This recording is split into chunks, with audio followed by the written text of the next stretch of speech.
Hello everybody, Craig here. Hope you're all having a great day. It's been a beautiful day here in England, certainly in the Midlands where I'm based. It's been sunny, a little breezy, so not too hot, but just nice enough to sit out in the garden with a few beers and relax and enjoy some time with some friends. So I hope you've had a similar day.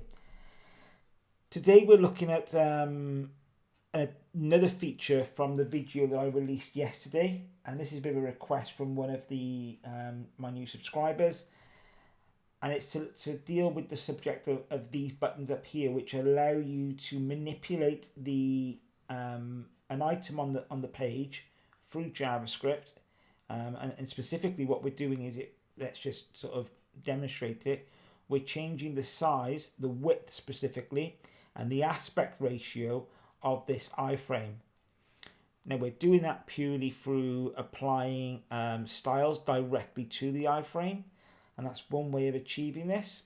Another way of doing it would be to apply a class or a class to it, or sort of toggle classes on and off, add and remove different classes. That's a perfectly acceptable way of doing it, and that is absolutely valid.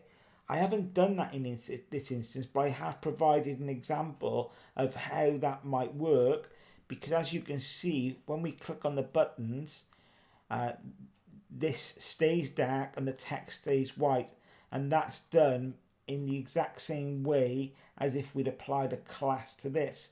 Effectively what I'm doing is I'm applying a class here and removing the class from any other buttons that might have that class. I'll show you that in more detail later. What I've not done is included the pure CSS version. Now, I am working on a pure CSS version, and I'm part way there. I can certainly control the iframe, and I can give a lot of the same, sort of, it's functionally very similar. The difference is the CSS version, because of the way I have to lay things out, is a little tricky at the moment to kind of nail down how I can both control this element and control the style of these elements simultaneously. And it's all to do with the layout, and I'm just trying to refine that layout so that I can control both of these elements, so we get the full effect. Once that's ready, I will, if I get it there, that is, I will post a video to show a pure CSS way of doing this. I am part way there, so like I say, I can click these buttons with a pure CSS solution and the iframe will change, but you don't get any styling done to the buttons. So let's get into what we've done. Today we've done things a little bit differently. I just wanted to give people an alternative way of doing these things, especially when we're just purely just working with JavaScript and we're not interacting with the WordPress API or anything like that. We're just manipulating things on the page. So we can just use a plugin for that. The plugin I'm using is Fluent Snippets. This is a totally free app. There's no pro version, at least as far as I'm aware. And if there is, I don't feel a need for a pro version. This, compared to other apps, I like this because rather than storing the code in the database, it stores the code in files on the server, which is a more secure way of doing it. So if you are looking for a code snippet, even if you've got one and you're not overly attached to it, I would suggest that you give Fluent Snippets a go. And so that's our plugin of choice today, the only plugin we need. But we'll look at the code in a minute. Let's have a little look at, let's get rid of that page. Let's go and have a little look in Bricks and see what we've done. So let's just have a look over on the right here at our structure. We've got a section, we've got a container, we've got a heading container, and we've got a preview buttons container, and we've got the layout preview. So there's the iframe there. So what I'm doing is, first thing to note, I am writing a bit of CSS down here, writing the class like this. You can create this class here like I've chose to do it like this by writing the CSS, and all I'm doing for the CSS for the active class is I'm just applying a background color using my current theme, the variables that are applied by core framework, and so that there's a slightly darker version of one of the third color in my color palette. So tertiary D1 is dark 1, and that's just that slightly darker color. We have to use important because unfortunately this CSS is applied before the core framework CSS, and so the core framework overrides this CSS. So I'm saying important to maintain it. That's not really good practice, and I perhaps should look at an alternative way of seeing where else I can apply this CSS. But I like it being here because this is kind of the right place to do it.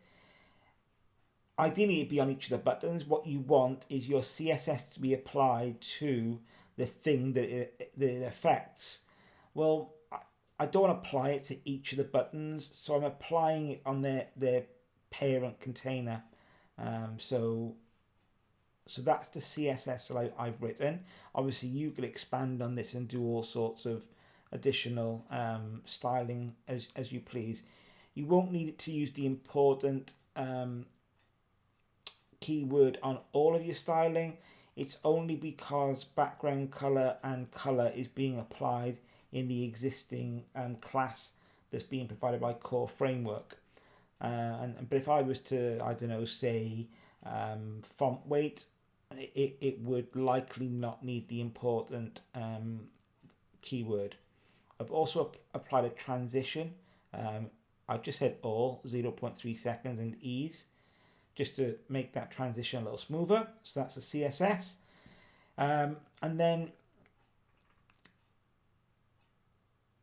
what have I done here? So let's go and have a look at the buttons. The one thing I have done is what I like to do is I've changed each of the buttons to actual buttons. So this HTML tag, I've changed to button.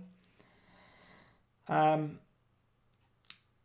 have got some classes on here, but they're all to do with styling and they come from core framework. I have this class here is important. This class we need for the JavaScript. You haven't got to write it like that. You can call it whatever you want. This just makes sense to me. And I'm going to talk about this. This uses what's called the BEM framework, and that's block, element, and modifier. And essentially, this here is the block. Set screen size, and this is the element button.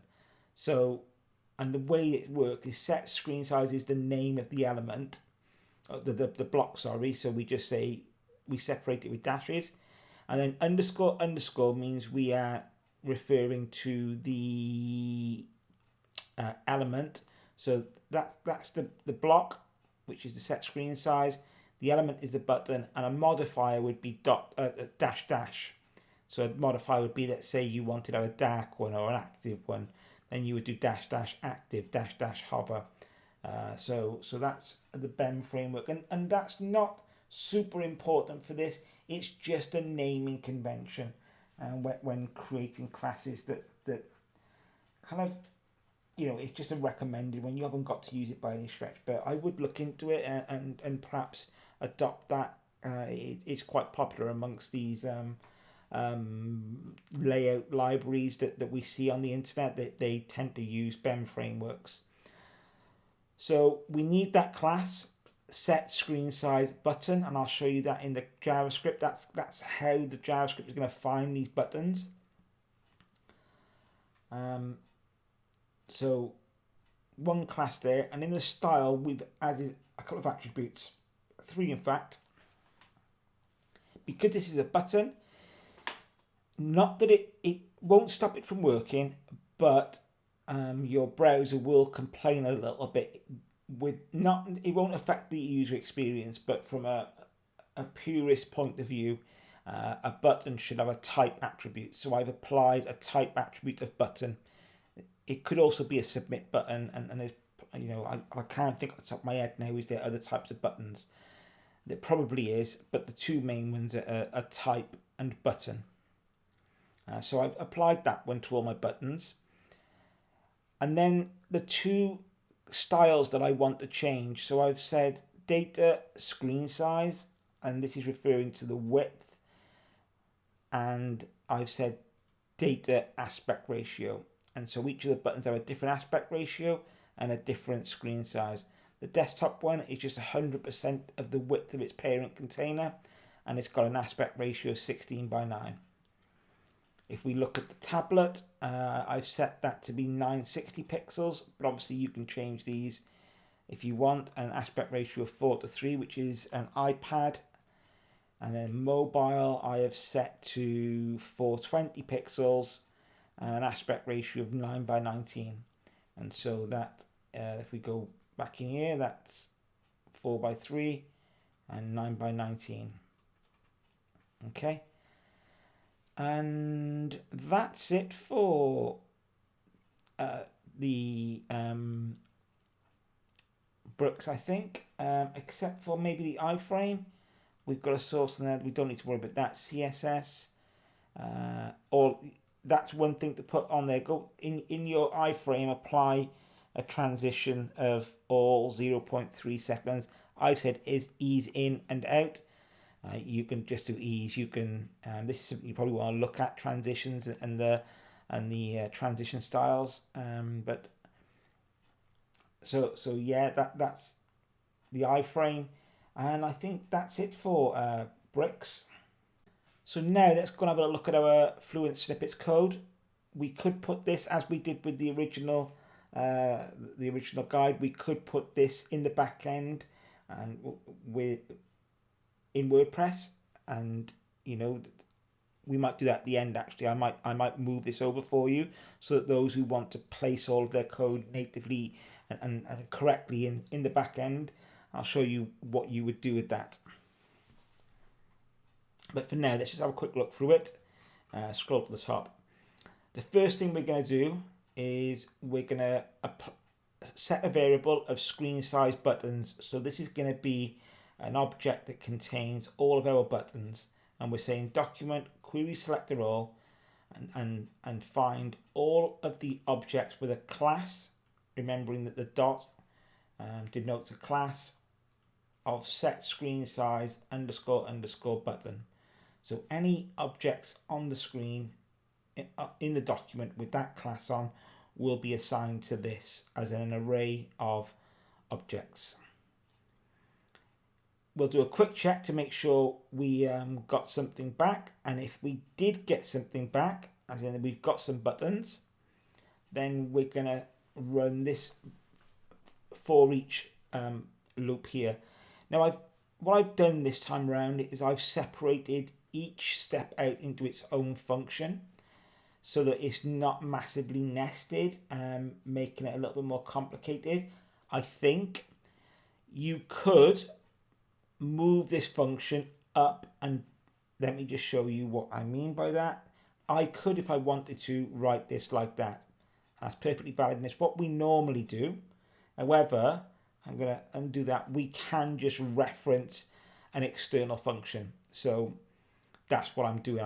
I'm referencing, rather than writing all of the function in a nested manner, which becomes a little bit unruly.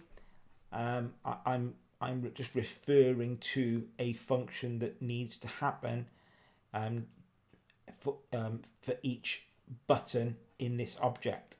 So what we're doing is, if we've got 3 buttons, so this is going to go around 3 times, and each time we're gonna call this function, passing in the individual button, and that happens automatically. So each time we go around, we pass in a button, and then what we're going to do is, for that button, we're going to add an event listener, and that event listener is on the click action. So anytime we click, we're gonna run this function here. Again, as before, we could move this function up into here, which is the normal convention. We could do that, but I just wanted to kind of keep it a bit cleaner for you so that you can see each function independently, and rather than seeing it all nested one inside the other. So we're passing, and when we run this, we're passing the button along again. So for each gets each of the buttons, and we call, and whatever gets passed to this function is that button.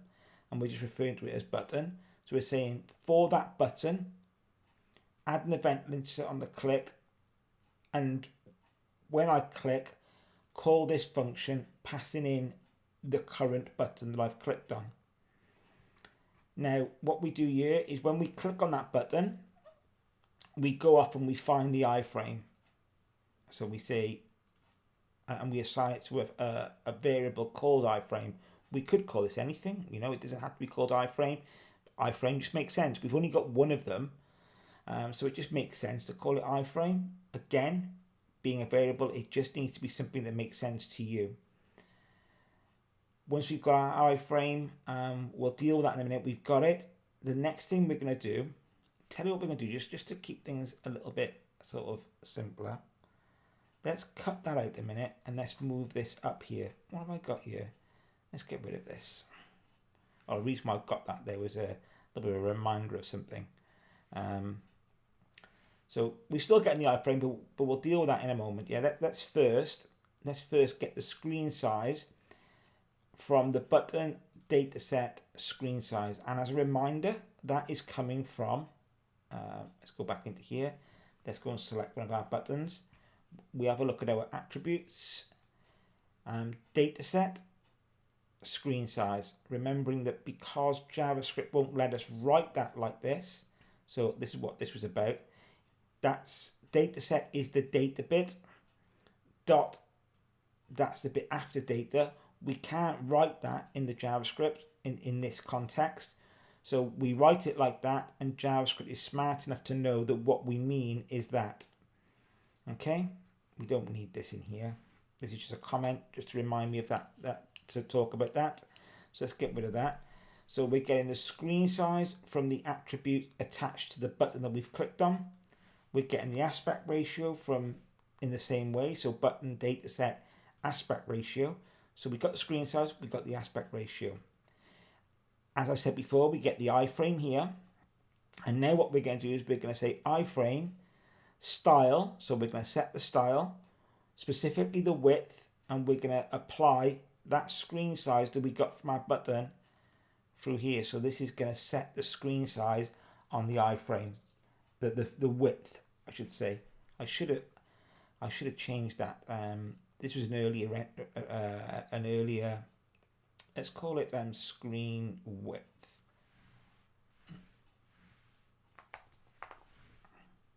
Where is it? Width there. So we're going to change this to screen width. Okay. That's not how we spell width, is it? So screen width.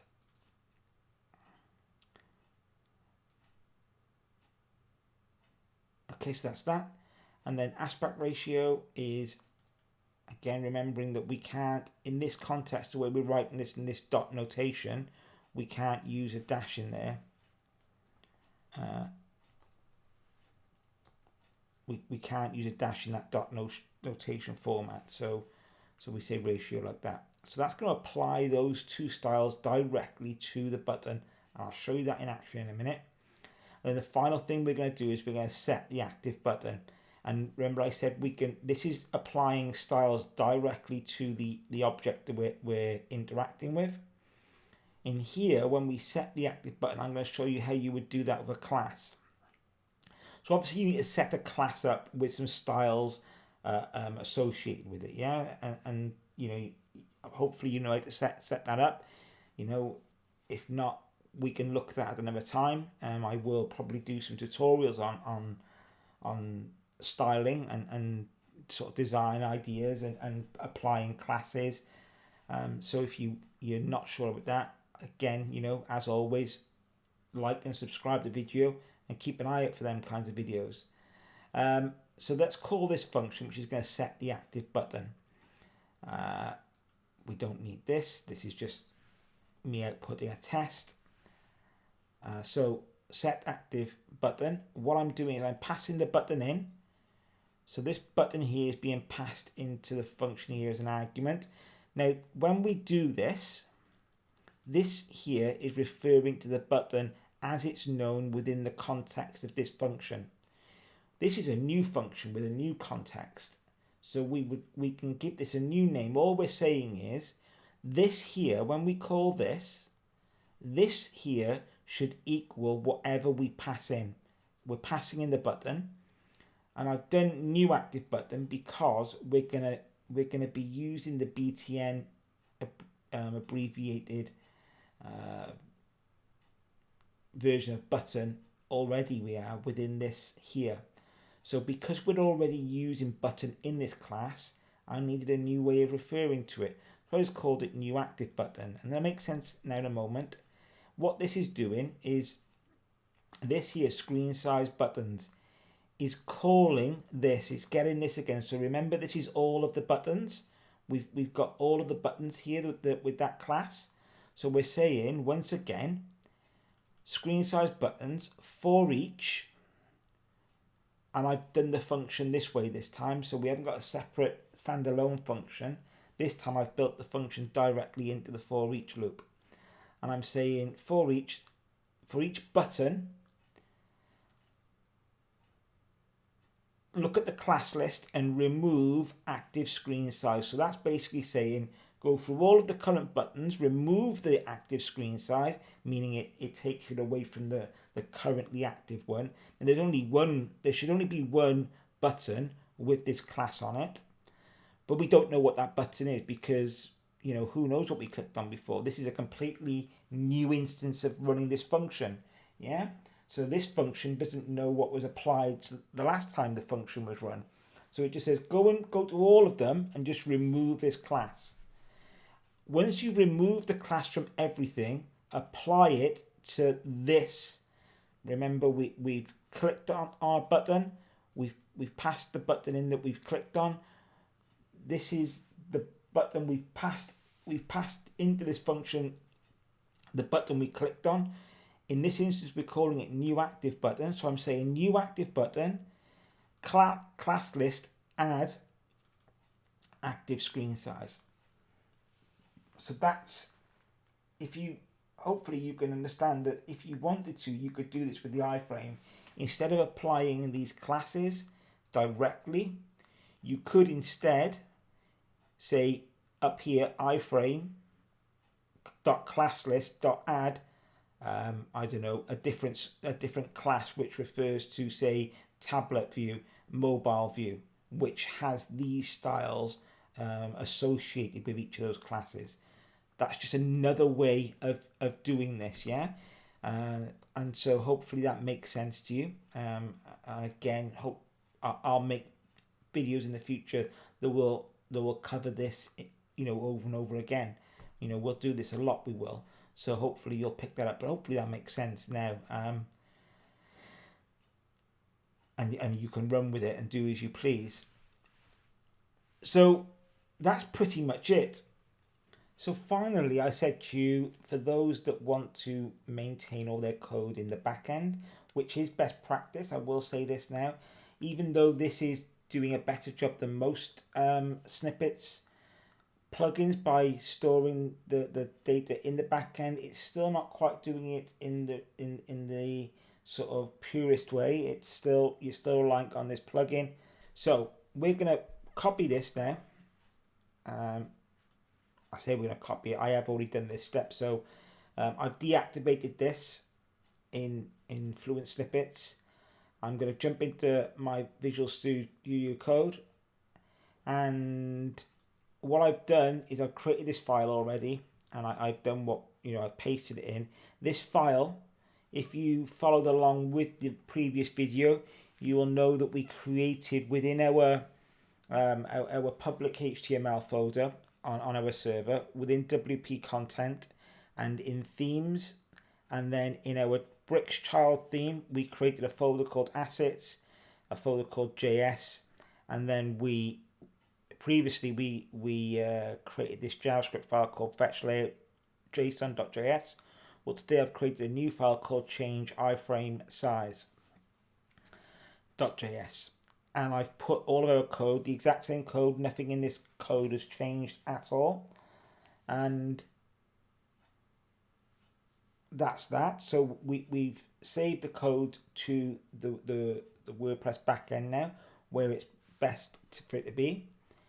We're going to save that, and then we're going to jump into our functions.php, because if you remember from the previous video, what we did was we had to enqueue up, we had to register that JavaScript file with WordPress. So what I'm going to do here is I'm going to modify what we did yesterday and change it ever so slightly. And what I mean by that is we could create another one of these functions. So we could copy all of this and modify the whole thing, copy all this and paste it in as a new function, and we could add a new action. That's one way of to the WP enqueue scripts, give it a new function name and basically replicate that. But a more efficient way of doing it is to use the same function to queue up all of our JavaScript files. You might have times where you want to keep them separate, but I just want to show you this way. And I will kind of quickly demonstrate what we would do if we did it the other way too. So I'm going to change this to enqueue all JS scripts. Okay.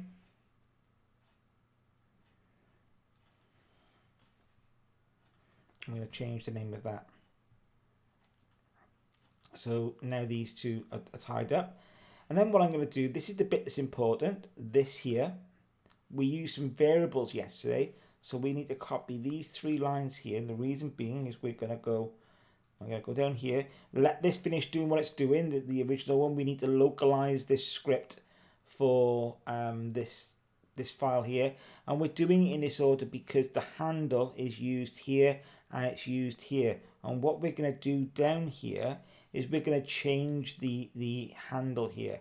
We need to give it a new ID. We need to now, let's get rid of this line here. We don't need this here. Let's bring it all a bit closer together. So this is all of this. We're not going to have to touch, this is the WordPress function that registers the JavaScript file. Here is just some variables where we can pass in. So we're not going to touch this now because we've got this handle, we've got this source. The array is empty. We're not got any more dependency. We've got a version number. I feel like, yeah, let's just leave it at 0.1. It doesn't really matter at the end of the day, unless you're being strict about version numbers. And yes, we want to load it in the footer, so that's true. So let's change this, and we're going to change it simply to, we're going to use the same file names as, we're going to use the same handle as what the file is called. So let's call it change iframe size. Now it hasn't got to be called this. I'm just doing this because, you know, why not? It just seems to make sense, doesn't it?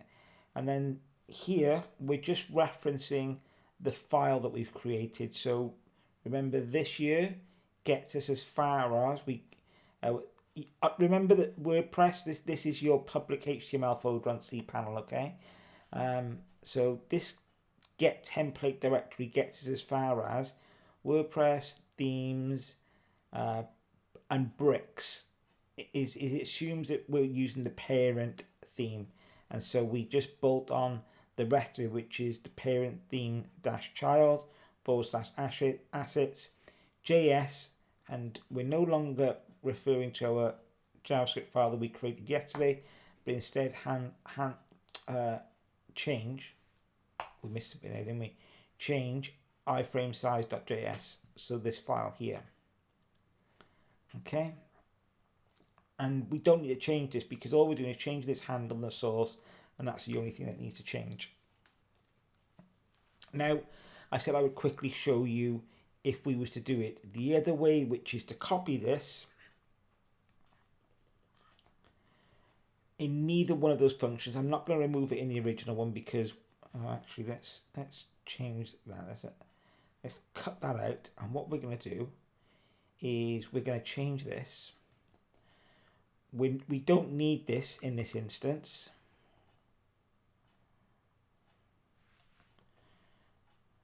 What is going on here? And we just need to give this a new name. So let's just call it 2. We can call it whatever we want, but I'm just calling it 2 for simplicity. And then what we would do is we would remove all of this. So get rid of that.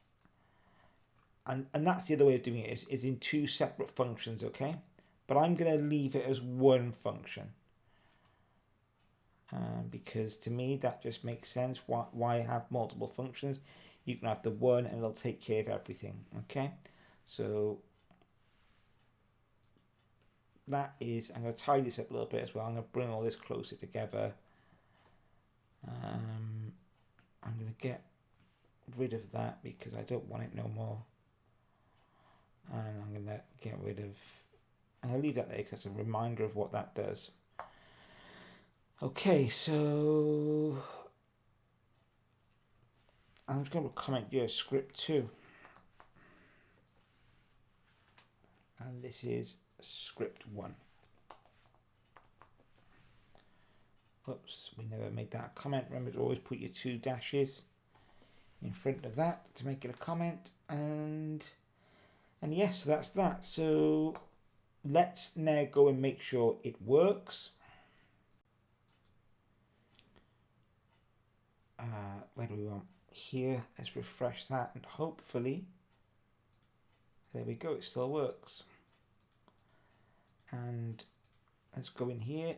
Oh, didn't want to do that. I want to go and inspect.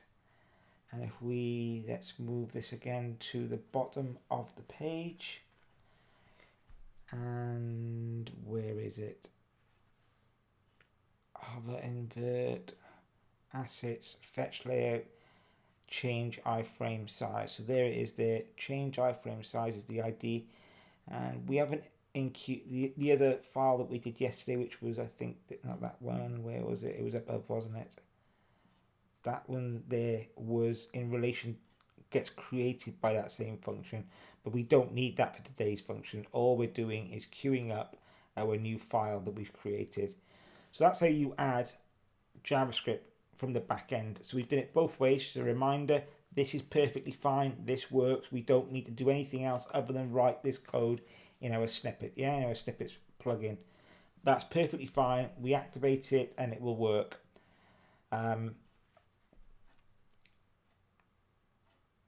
Or we can put it in the back end, like I say, copy the code into a file there and then just queue it up with for WordPress to load it in. Okay, so that's that. Hope this video has been helpful for you and that you enjoyed it. As always, if you do find it useful, appreciate you hitting the like button and subscribing, and I will catch you on the next one.